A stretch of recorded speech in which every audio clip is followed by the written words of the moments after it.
नमस्कार दर्शकवृन्द, पर्यटन संवादको यो नयाँ श्रृङ्खलामा यहाँलाई हार्दिक स्वागत छ। दर्शकवृन्द, हिजो मात्रै सरकारले नयाँ आर्थिक वर्षको बजेट सार्वजनिक गरेको छ। कोभिड-19 यसले पारेका असर र प्रभाव र त्यसको सामना गर्दै नेपालको अर्थतन्त्रलाई अगाडि बढाउनका निमित्त सरकारले अगाडि सारेको बजेट नीति कार्यक्रमले समग्र क्षेत्रमा एउटा नयाँ उत्साह सिर्जना गरेको छ।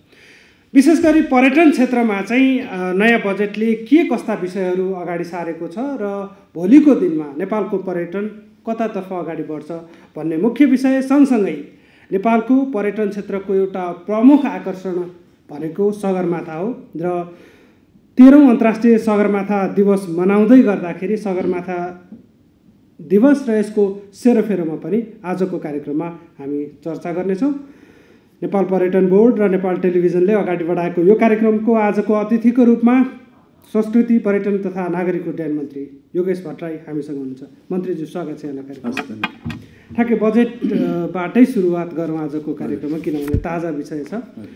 पर्यटन क्षेत्रको पुनरुत्थानका लागि यसलाई अहिले जुन शिथिल अवस्थामा पुगेको छ यसलाई ताजकीकरण गर्न, पुनर्ताजकीकरण गर्न बजेटले के विषय ल्याएको छ?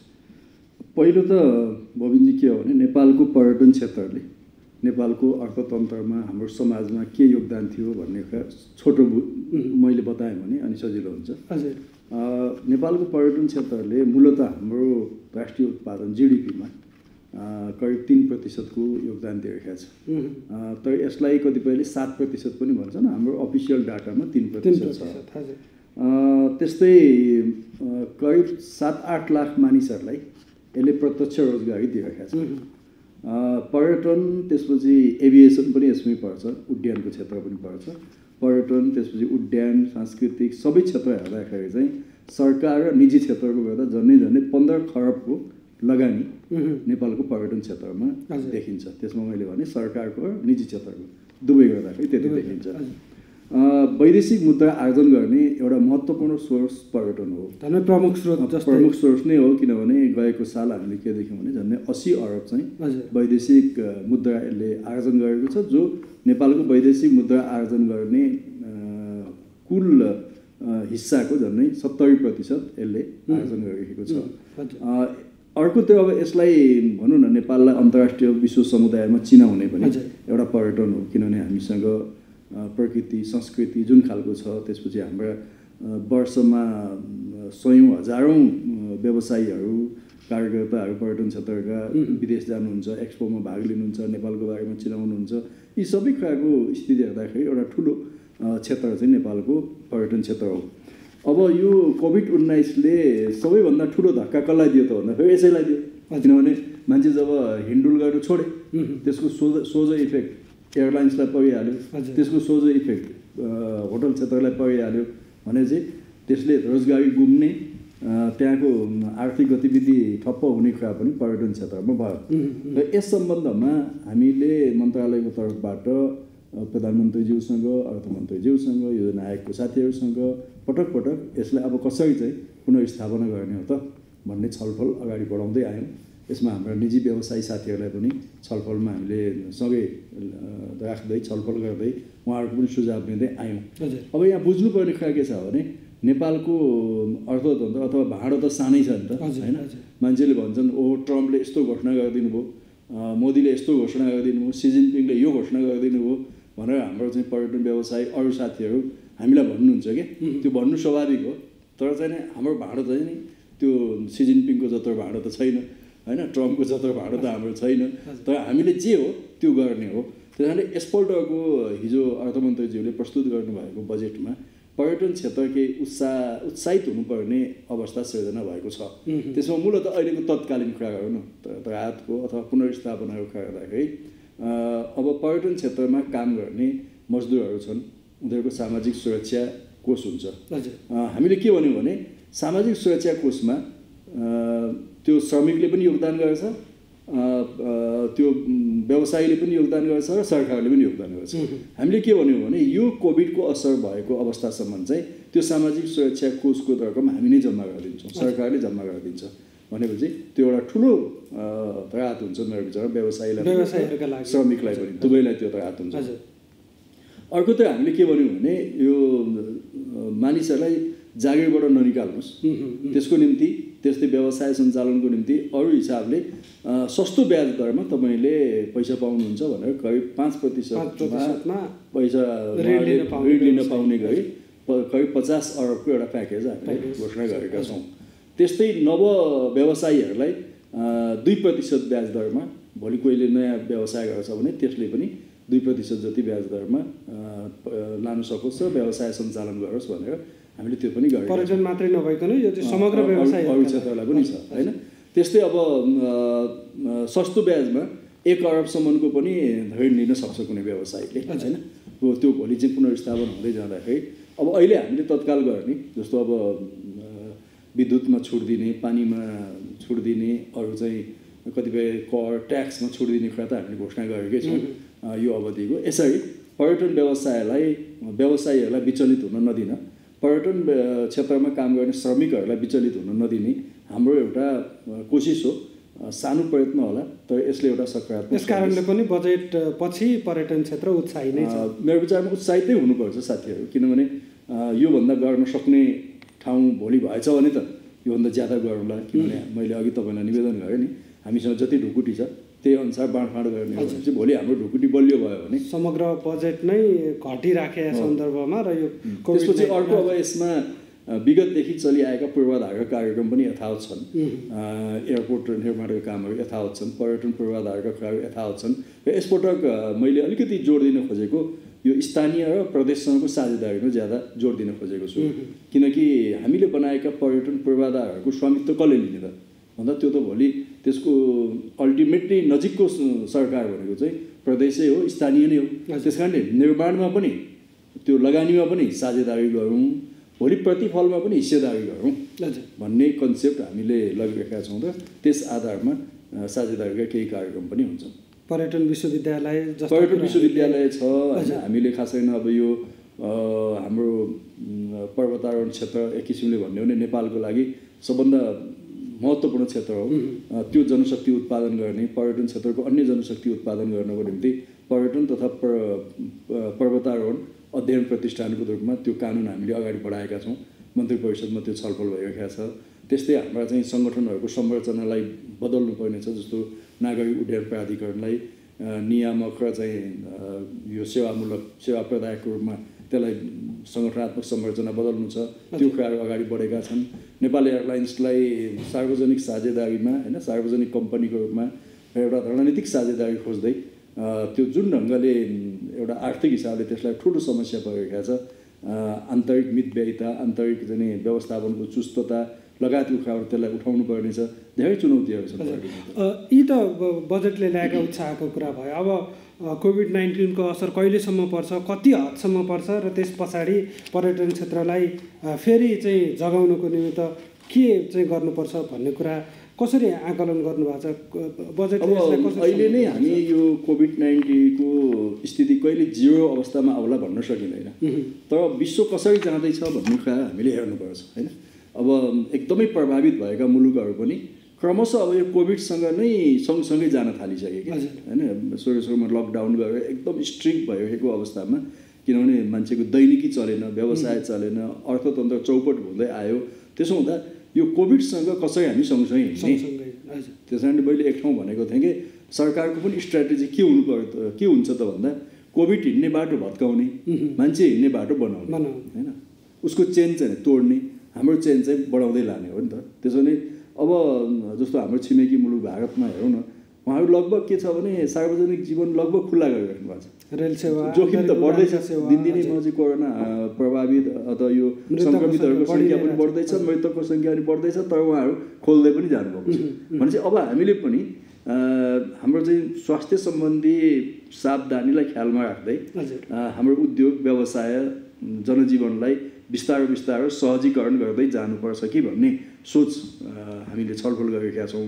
त्यसो हुँदा अब छिटै कमसेकम एउटा ट्रायल बेसिसमा डोमेस्टिक फ्लाइटहरू खोल्न सकिन्छ, होटलहरूलाई चाहिँ क्वारेन्टाइनको रूपमा प्रयोग गर्न सकिन्छ। क्वारेन्टाइनमा प्रयोग भए पनि एउटा निश्चित प्याकेज होटलले दिन्छ र त्यसमा कमसेकम उहाँहरूको श्रमिकहरू कर्मचारीहरूले काम पाउनुहुन्छ, उहाँहरूको दैनिक होटलको एउटा त्यो रनिङ कस्ट त्यहाँबाट उठ्न सक्छ। यो हिसाबले हामी तयारीमा छौँ। र मैले हाम्रो नागरिक उड्डयन प्राधिकरणलाई भोलि एयरलाइन्सहरू सञ्चालन गर्नु पर्यो भने प्रोटोकलहरू के बनाउने, जस्तो अहिले तपाईँ एयरपोर्टमा जानुभयो भने हाम्रो इन्टरनेसनल एयरपोर्टमा हामी त्यसको भोलिको लागि तयारी सुरु गरिसक्यौँ। डिस्टेन्सिङ कसरी गर्ने, स्क्रिनिङ कसरी गर्ने, स्वास्थ्य परीक्षण कसरी गर्ने, ज्वरो नाप्ने कसरी, सेनिटाइज कसरी गर्ने भन्ने कुराको हाम्रो तयारीको फेज सुरु भइसकेको छ। त्यसैले त्यसको एउटा प्रोटोकल हामी बनाउँदैछौँ। प्लेनभित्र कति प्यासेन्जर राख्ने, पाइलट र चाहिँ क्रू मेम्बरले अपनाउनु पर्ने सावधानी के हो, त्यसलाई भोलि चाहिँ डिसइन्फेक्सन कसरी गर्ने भन्ने लगायतको प्रोटोकल हामी बनाउँदैछौँ। त्यसमा अरू देशहरूले के गरेका छन् त्यो पनि हामी हेर्छौँ। र अर्को त्यो मैले हाम्रो पर्यटन विभाग र नेपाल टुरिज्म बोर्डलाई होटल व्यवसायीहरूसँग बसेर अरू पर्यटन व्यवसायीसँग बसेर हाम्रो पर्यटन क्षेत्र चाहिँ अब खोल्दै जानलाई बिस्तारै खोल्दै जानलाई कस्ता प्रोटोकलहरू बनाउने। सोसाइटीले पनि के बुझ्दै गयो भने अब यसबाट हामी चाहिँ नै सँगसँगै जानुपर्ने रहेछ है, हामीले सावधानी अपनाउनु पर्ने रहेछ, तर सँगसँगै पनि जानुपर्ने रहेछ भनेर हिजो दोस्रो केसमा जति आतङ्कित थियौँ आज समाज त्यति आतङ्कित छैन। क्रमशः हामी भनौँ न हाम्रो चाहिँ हस्पिटलको क्षमताहरू बढाउँदै लगेका छौँ, अरू चाहिँ क्षमता बढाउँदै लगेका छौँ भने चाहिँ हामीमा एउटा कन्फिडेन्स चाहिँ के विकास हुँदै आएको छ भने अब नियन्त्रण गर्नको निम्ति जनजीवनलाई क्रमशः सामान्यीकरण गर्दै जाँदा पनि नियन्त्रणको पाटो पनि हामी सँगसँगै लान सक्छौँ। अब अलिकति 13औं अन्तर्राष्ट्रिय सगरमाथा दिवसका विषयमा केन्द्रित रहेर कुराकानी गरौँ। यो कोभिड-19 यसले पारेको असर, यसकै कारण यहाँले एउटा कार्यक्रम समेत सीमित मन्त्रालयमा गर्नुपर्ने बाध्यात्मक अवस्था सिर्जना गर्यो। यसको उपादेयता, यसको चाहिँ प्रभावकारिता बढाउँदै लैजानको निमित्त के तयारी छ, यसलाई कसरी मन्त्रालयले अगाडि बढाउँछ? एकदमै सान्दर्भिक कुरा गर्नुभयो। तपाईँले भनेको कुरामा जानुभन्दा अगाडि 1 मिनट, सन् 1953मा आजकै दिन नेपाली हाम्रो दाजुभाइ तेन्जिङ नोर्गे र सर एडमन्ड हिलारीले सगरमाथामा पहिलोपटक पाइला टेक्नुभयो। र संयोग भनौँ आजै 29 मेकै दिन 1914मा तेन्जिङ नोर्गेको पनि जन्म भएको थियो। त्यसैले यो सगरमाथा दिवसलाई त्यो संयोगको रूपमा पनि हामीले लिएका छौँ। र यसलाई एउटा इन्टरनेसनल ब्रान्ड बनाउँ न भन्ने सन्दर्भमा 2008मा आउँदा यसलाई अन्तर्राष्ट्रिय सगरमाथा दिवसको रूपमा हामीले स्थापित गऱ्यौँ र आज 13औं अन्तर्राष्ट्रिय सगरमाथा दिवस हो। आज संयोग फेरि कस्तो रमाइलो पनि छ कि यसको संयोग पनि भनौँ न। तेन्जिङ नोर्गे शेर्पा जो नेपाली हुनुहुन्थ्यो 29 मे 2053मा सगरमाथा चढ्नुभयो। उहाँको जन्म पनि 29 मेमै हो।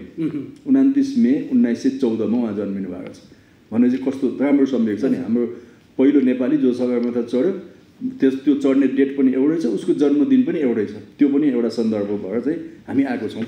र अहिलेसम्म अब कति मान्छेले सगरमाथा चढे त भनेर हेर्दाखेरि 2019 सम्मको डाटा हेर्दाखेरि 6501 जनाले सगरमाथा चढेछन् विश्वभरिका मानिसहरूले। त्यसमा नेपाली मात्रै कति छन् भन्दा 3478 जना, आधा जस्तो नेपाली, आधा भन्दा बढी नै भए नेपाली नै भए होइन। किनभने हरेक सगरमाथा आरोहीले उसको सहयोगीको रूपमा नेपाली शेर्पाहरूलाई लानै पर्छ। हाम्रो शेर्पा त्यस कारणले एउटा ब्रान्डेड पनि छ इन्टरनेसनली, ऊ त्यसरी चढाएको छ। अब यसमा मृत्यु हुनेको पनि सङ्ख्या छ होइन। जस्तो 2015मा 14 जना मृत्यु भएको छ, 16मा 5 जना, 17मा 6 जना, 19मा आउँदा 9 जना, यसरी चाहिँ यो चाहिँ मृत्यु पनि भएको छ। अब यसले सगरमाथाले अथवा नेपालका हिमालले नेपालको अर्थतन्त्रमा के योगदान गरेका छन् भनेर हेर्दा पुरानो डाटा म तपाईँलाई भन्दिनँ, समय छैन। 2019मा आउँदा सगरमाथा एक्लैले हामीलाई 45 करोड रोयल्टी दिएको रहेछ होइन। सिङ्गो आरोहणले, हिमाल आरोहणले 57 करोड जति रोयल्टी दिन्छ, सगरमाथा एक्लैले हामीलाई 45 करोड रोयल्टी दिन्छ। त यसले चाहिँ तपाईँको हजारौँ मानिसहरूलाई रोजगार पनि, अघि यहाँले भन्नुभएको ठुलो सङ्ख्यामा विदेशी मुद्रा आर्जन गर्नको निमित्त यही रोयल्टीले पनि ठुलो काम गर्छ। हो, त्यस कारणले यो अब सगरमाथाको सफाइको कुराहरू पनि छन् होइन। गएको 2019मा हामीले विशेष क्याम्पेनिङ गऱ्यौँ, सगरमाथा सफाइ अभियान चलायौँ। त्यहाँ भएका मृत्यु भएका 4वटा जति शव पनि निकालेर ल्याइएको थियो। यो क्रमलाई अब निरन्तरता दिने भनेको थियौँ। 2020मा आउँदा यो कोभिडको कारणले अहिले स्थगित भएको छ। 2020मा सगरमाथा आरोहणको अनुमति पत्र पनि हामीले स्थगित गरेका छौँ। र यसरी सगरमाथालाई हामीले अन्तर्राष्ट्रिय दिवसको रूपमा मनाउँदै आएका छौँ। अब भनौँ न यो साल त हामीले सगरमाथा संवाद पनि आयोजना गर्दै थियौँ तर स्थगित भयो त्यो पनि होइन। त्यसैले यो सगरमाथाको नामबाट नेपाल अन्तर्राष्ट्रिय क्षेत्रमा चिनिन्छ, नेपालको पहिचान त्यहाँ भएको छ भनेपछि यो सगरमाथा डेले नेपाललाई थप उचाइमा पुर्याओस् भनेर एउटा प्रतिकूल परिस्थितिमा पनि हामीले सानो संक्षिप्त कार्यक्रमहरू आयोजन गर्यौँ। सगरमाथा दिवसको यो हामीले चर्चा गर्दै गर्दाखेरि उत्तरी मोहडा चीन तिब्बततर्फबाट पनि त्यहाँ चाहिँ आरोहण गर्ने र अझ चीन सरकारले त्यसको मापन कति हो त भनेर पनि पछिल्लो समयमा त्यहाँ एउटा टोली पठाएको थियो, त्यसको रिपोर्ट त आइसकेको छैन होला सायद। नेपालले चाहिँ सगरमाथा आरोहणको हुनु त समग्र जनजीवन ठप्पै छ, त्यो रोक्यो, तर चीन सरकारले चाहिँ त्यसलाई अगाडि बढाइराखेको छ। अब यो कोभिड-19 पछाडि अथवा यो सँगसँगै सगरमाथा आरोहण अथवा हिमाल आरोहण यी विषयलाई चाहिँ कसरी जोडेर कसरी अगाडि बढाउने, यहाँले भने जस्तो त्यति ठुलो वैदेशिक मुद्रा आर्जन गर्ने यो बाटोलाई कसरी चाहिँ क्रियाशील गराउने त? अब यो सिजनमा थुप्रै आरोहण दलले अनुमति लिन्थे होइन, जस्तो गत साल 33वटा आरोहण दलले अनुमति लिएका थिए भने यो साल त्योभन्दा बढीले नै लिन्थे। तर चाहिँ यो साल सुरुमै 5वटाले लिएका थिए। 5वटा मध्ये एउटाले चाहिँ हामीले लकडाउन गर्नुभन्दा पहिले नै सगरमाथा आरोहणको काम गरेर गइहाल्यो। अरू 4वटाको अनुमति स्थगित गऱ्यौँ हामीले, तर थप अनुमति दिएनौँ। यो स्थिति छ होइन।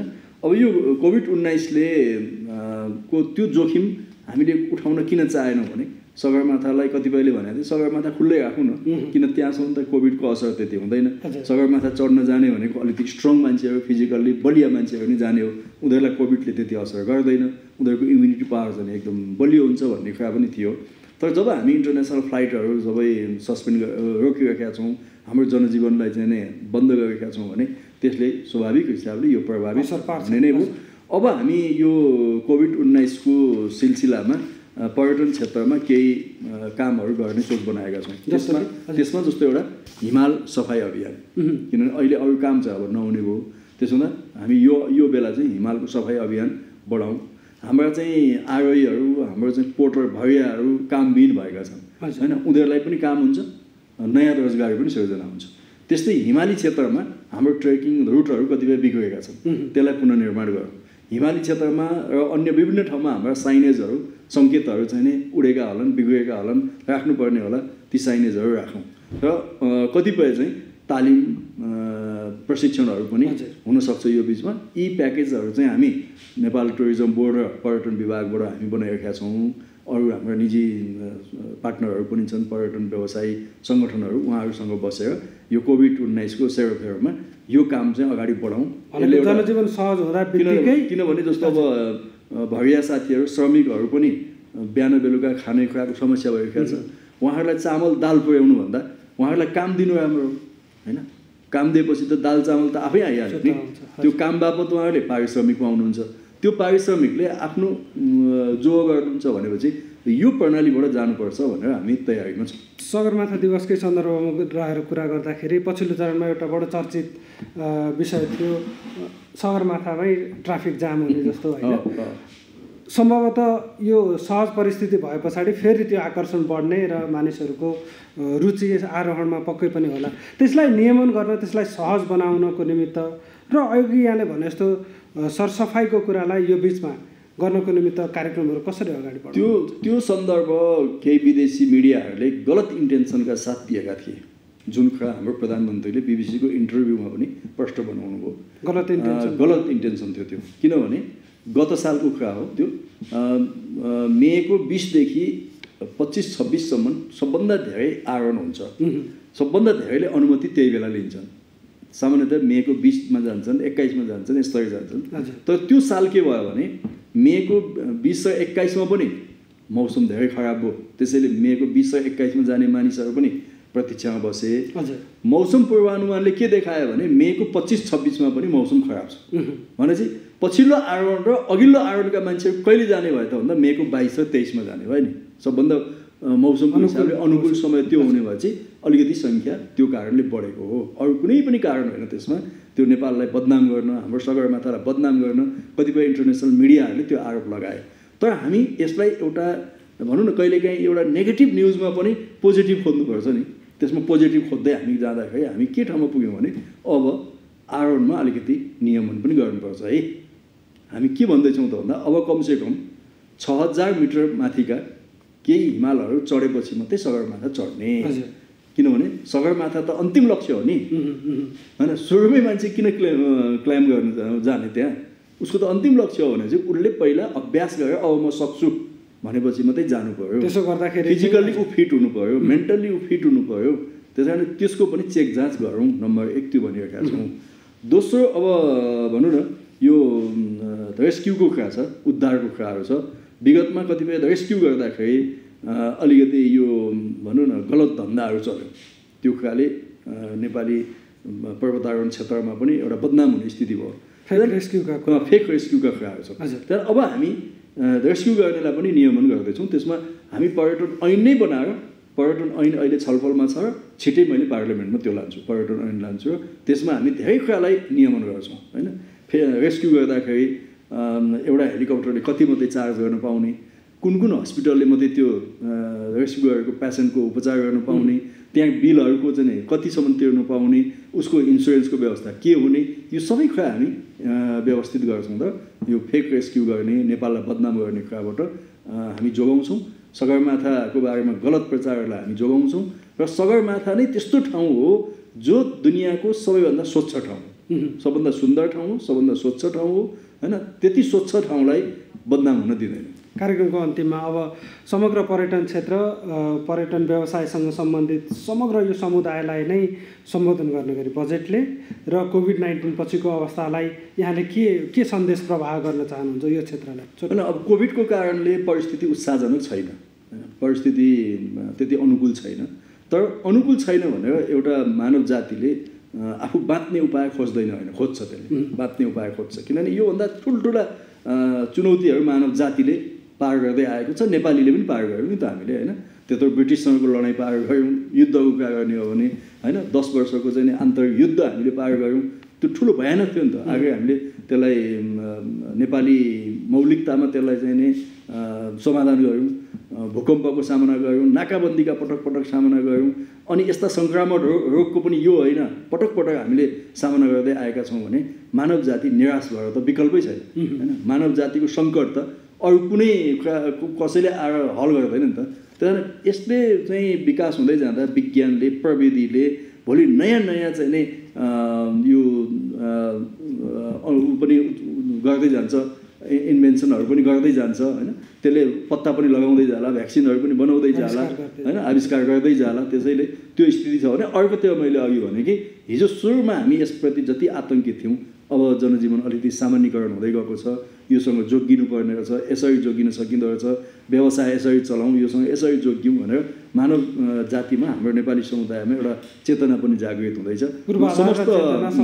समस्त पर्यटन व्यवसायी साथीहरूलाई पनि होइन विचलित नभइकन, श्रमिकहरूलाई पनि विचलित नभइकन मिलेर सामना गर्न, सरकारसँग मिलेर होइन। सरकार पनि एक्लैले गर्न सक्दैन, उहाँहरूले पनि एक्लै गर्न सक्नुहुन्न। सरकार उहाँहरूको अभिभावक हो। त्यसैले अभिभावकसँग मिलेर यसको सामना कसरी गर्ने सँगसँगै जाउँ। हामी छिटै यसबाट विजय प्राप्त गर्न सक्छौँ, यसमाथि विजय प्राप्त गर्न सक्छौँ। हस्, यहाँले भने जस्तै अपेक्षा गरौँ बजेटले ल्याएको उत्साह र कोभिड-19लाई पराजित गरेर सँगसँगै जाने यहाँले जुन विषय अगाडि बढाउनु भयो, त्यसका निमित्त पक्कै पनि भोलिका दिनमा एउटा सहज वातावरण बन्ला, यही अपेक्षा हामी कार्यक्रमका बीच गर्दै यहाँले समय दिनुभयो, यसका लागि धेरै धेरै धन्यवाद।